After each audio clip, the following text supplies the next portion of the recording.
What is up? And today we are back with a brand new video. Now, I'm sorry this video is a little bit late, but I had a lot of things to do before I could make this video. Now, I want to be talking about WWDC19. Now, in WWDC19, iOS 13, macOS 10.15 Catalina, iPadOS 13, and tvOS 13 were announced along with WatchOS 6.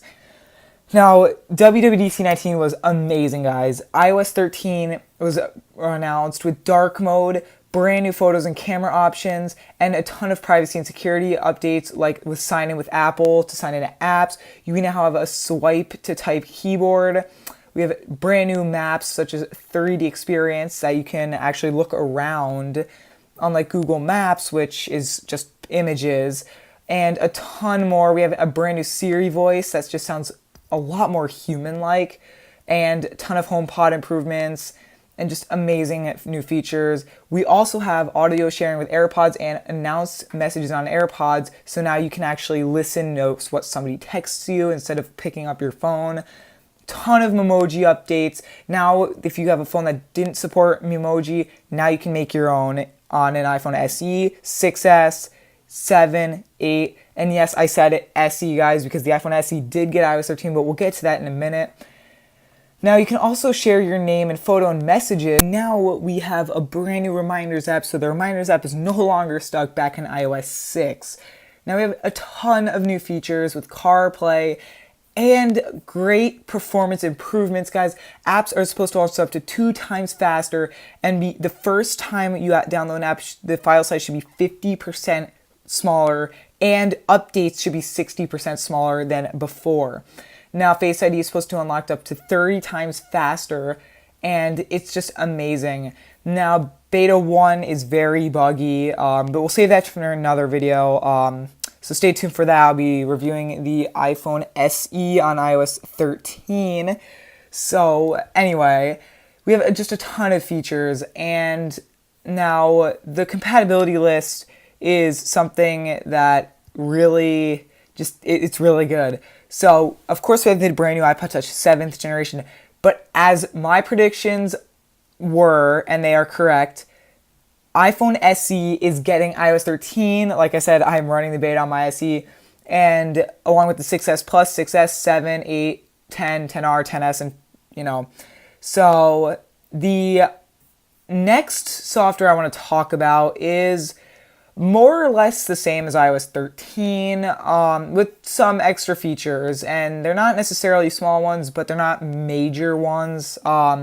So that's iPadOS. Now, they took iOS for the iPad, renamed it, of course, but also added multiple new features. So Slide Over and Split View got major updates. So now in Slide Over, you can have multiple apps at once in Slide Over and just swipe between them. And now you can have multiple windows of the same app open at once, along with a brand new home screen, which is really cool. You can pin your widgets and the time and date to one side of the screen and have all your apps on the other, and it looks really good. There are 6 apps in one row now, and it just looks really, really good. Now, of course, we have all the features that iOS 13 got as well on the iPad, like dark mode, so that's really cool.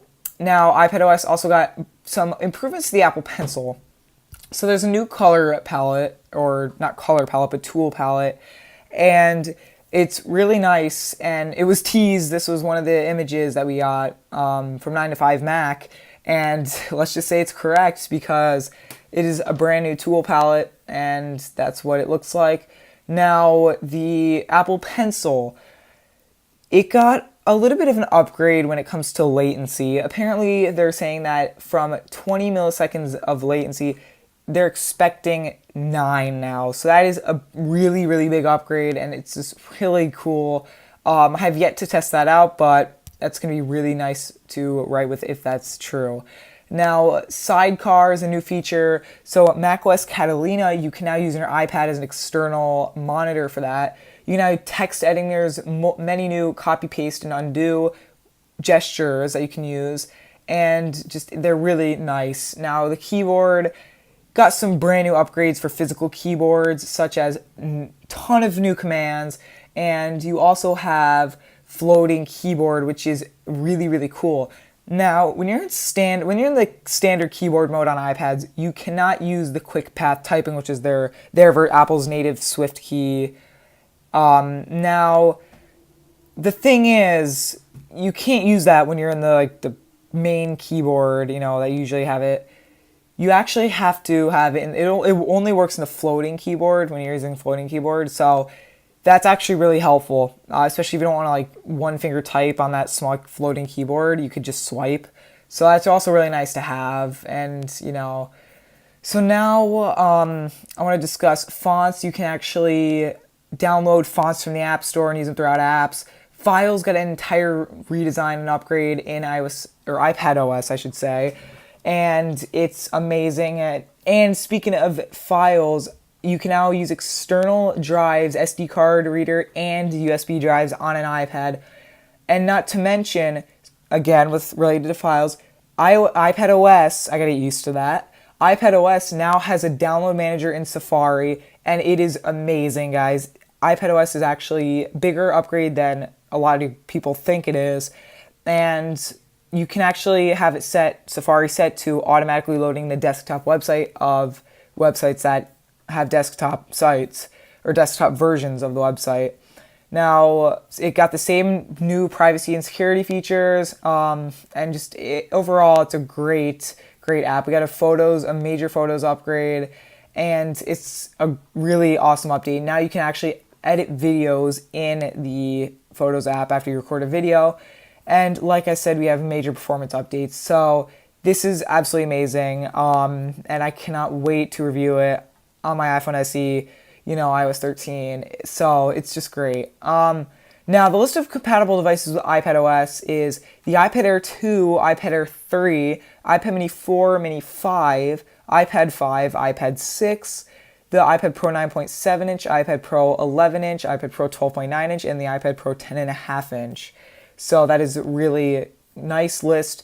So the iPad Mini 2 and iPad Air and iPad Mini 3 are no longer supported.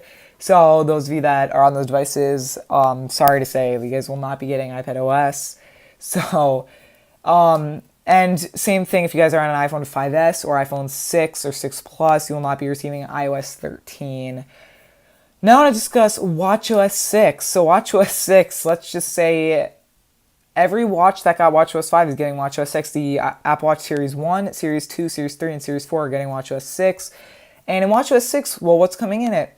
We are getting major upgrades for watch faces. I mean, we're getting a ton of new watch faces that are really, really cool looking, and a ton of new health and activity improvements are made, and especially one thing that I want to talk about, actually the one main thing I want to talk about, other than enhanced Siri, is the App Store. The App Store is officially on the Apple Watch. Well, it will be in the fall.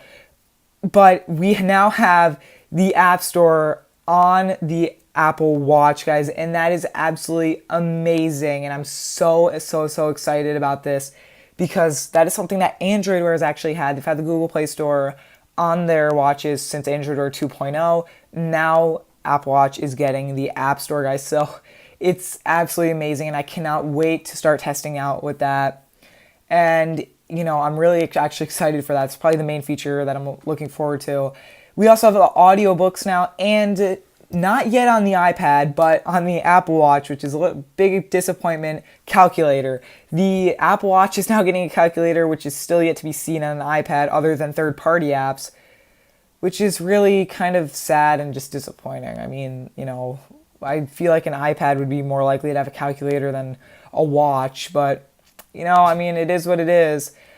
So now we have activity trends. Like I said, the major upgrades to activity and and health. It's really, really nice there. And as I said, the compatibility Series 1, 2, 3, and 4. So all the watches that got WatchOS 5.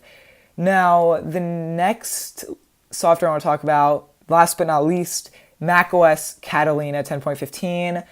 And I just want to take a moment of silence for iTunes, because iTunes is gone, guys. So pretty big disappointment here. I'm going to miss iTunes, honestly. It was really helpful, especially when it comes to downgrading and upgrading. And I use macOS Catalina on my Mac, and it was really... I didn't like the new experience or the new way to downgrade or upgrade. You know, it's like iTunes, but a way watered down version of it. It was slow, and it just wasn't that good at all. And there was no progress bar or anything, so you didn't know how far it was. You had to actually look at your device to see. And that was one of the great things about that is, you know, iTunes stored all the information. But it has been replaced with music, TV, and podcasts. So in a way, that's pretty nice. Now, in macOS 10.15 Catalina, a lot of iPad apps are now coming to the Mac, and during WWDC, they demonstrated Asphalt 9 Legends on the Mac, and it looked really, really good. Now, Notes got a new upgrade, and it's easier to find and apparently easier to share as well. Now, Reminders, of course, got the same massive upgrade, and apparently Safari is also getting some nice updates. A brand new front page when you first open up Safari. And like I said, now Mac to iPad, you can use your iPad as an external display. So that is really, really cool.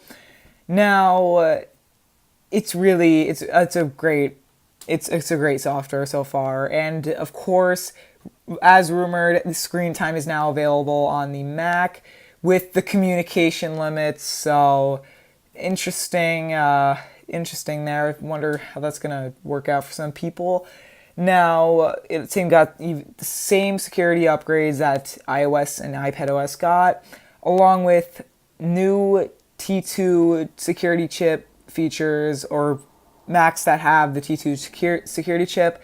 And so it got some new upgrades, and it's really good now. Dedicated system volume as well, and the Find My app, as that is also on iOS and iPadOS. It merges Find My iPhone and Find My Friends, and that also is now on Mac. And I also do want to say that the Find My app has a new feature where it can wipe devices that are offline, or locate them that are offline. So that is really, really cool. Now, there are so many features to talk about, and it's really, really cool. The public beta is coming in July for iOS, iPadOS, because there's no profile, which means those of you that are non-devs that want to install the beta, there is methods that you can use. And if you guys want to see a tutorial on how to do that, leave a like, smash that like button, and I will make a tutorial on how to install the iOS 13 or iPadOS 13 developer beta on your iPad or iPhone that's compatible, of course. So again, smash the like button, and I will definitely make that video. Now, the last thing that I want to discuss is the brand new Mac Pro. Now, the Mac Pro got a nice upgrade, and now let's go back to 2013 when the previous Mac Pro was announced. It had this brand new design, and to this day it looked pretty good, but you know what it looked like? A trash can. And they were actually selling a 2013 Mac up until June 3rd, until they replaced it with the brand new Mac Pro, and this thing is a beast. Like I said, it is a very powerful computer. Now, it actually has wheels on the bottom for transportation, and that's not to say that they brought back the cheese grater design, guys. Back in the day, the Mac Pros used to be towers, and they had this design that everyone called the cheese grater because that's what it looked like. Well, now the cheese grater is back, so we went from the trash can design to the cheese grater. So, yeah, that's pretty interesting. So, again, like I said, this thing is actually insane, and it's really, really powerful. And apparently it's their most configurable, most expandable, and of course their most powerful Mac ever. Now, the last but not least, the final thing I want to discuss is the Pro Display XDR from Apple. Now, this display is absolutely insane. It is nearly bezel-less, just so close to being bezel-less, And of course there's like the smallest bezels around the side, but it's, so I guess you could say it's actually bezel-less. It's a 6K, a 32-inch 6K Retina display, and it has extreme dynamic range and the display is amazing, absolutely amazing. Display can go up to 1,600 nits of brightness, which is absolutely insane. And it's a 1,000,000 to 1 contrast ratio and a super wide viewing angle, which means the display will look absolutely amazing at every angle. Now, they're claiming that there are over 1 billion colors presented with exceptional accuracy, and this display is amazing. Now, I do want to say, there are a lot of memes and everything going around about this. The stand for this computer or this monitor alone is $1,000. That is really insane. That's so expensive for a monitor stand, or like the stand itself. Like, that's, honestly, I wouldn't pay that much money for a stand. There's no point in spending $1,000 for a stand, in my opinion. But I mean, if you have that extra money to, burn, then yeah, go ahead. I mean, I wouldn't do it. Anyway, so it also has a 10-bit color depth, which is really nice, and it's just unbelievable. This display is just amazing. So that's just one thing I wanted to cover. It's, honestly, I can definitely see professionals using this, and it looks like it's really promising, definitely promising. So yeah, guys, that's all that was announced at WWDC. We had the few extra things, like all the developer-related stuff, like Xcode 11 beta and the new AR kit, and, So, if you guys want to see the iPhone SE review on iOS 13, make sure to smash that like button, and I will definitely make a video on it. Now, also, subscribe to the channels so you can stay tuned for more WWDC news, or iOS 13 news specifically. And I'll see you guys in the next one. So I'm sorry this took a while to get out, but again, I had to do some things before. So I hope you guys enjoyed the video, and leave a comment saying your thoughts on iOS 13 or iPadOS 13 and macOS Catalina, because, for me, the experience on iOS 13 and iPadOS 13 has been really promising. Don't get me wrong, there are all these bugs and everything that need to be sorted, but other than that, it's really good. And so it'd be nice to hear what you guys think if you guys are using it. Battery life, we'll cover that stuff in the review, battery life, performance, and all that. Now, if you guys want to if you want to see a tutorial on how you can install iOS 13 or iPadOS 13, you want to make sure to hit that subscribe button. And so yeah, guys, I hope you guys enjoyed this video. If you did, remember to leave a like, comment, subscribe to the channel for more content. So see you guys in the next one. Peace out.